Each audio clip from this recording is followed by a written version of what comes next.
In today's video, I'm going to teach you how to assign learning paths to teams in Zoho Learn. If you've already built a learning path, think of it as a structured set of courses for onboarding, compliance, or role-based training. The next step is getting it to the right groups of learners efficiently. Zoho Learn makes this easy by letting you assign entire teams using spaces or cohorts, so you don't have to add people one by one. Start by opening Zoho Learn and heading to the Learning section. From there, go to the Learning Paths area and select the path you want to roll out. Before you assign it, make sure the path is published. Unpublished paths aren't visible to learners, and publishing ensures that anyone you assign will be able to access the content immediately. With your path open, move to the Learners tab. Click Add Learners, and in the dialog that appears, switch to the Cohorts or Spaces tab.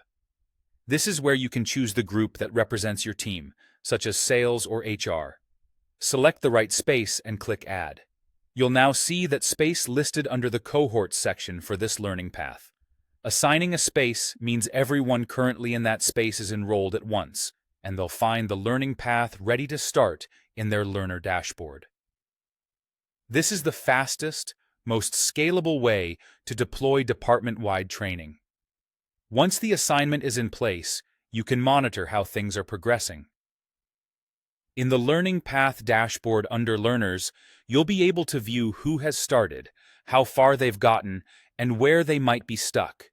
This centralized view makes it easy to spot patterns and provide support where needed.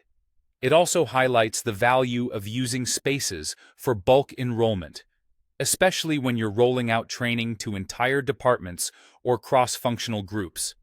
If you need to make changes, you can manage them from the same area. In the Cohorts tab, you can reset a team's progress, for example, when updating a program and asking everyone to retake it, or remove a team from the path if the training is no longer applicable. A helpful tip here is to keep your spaces up to date so the right people are enrolled, and to name spaces clearly to avoid confusion when assigning. That's it. You've assigned a learning path to a team, tracked their progress, and learned how to reset or reassign if needed. This approach streamlines training delivery and keeps everyone aligned on what they need to learn.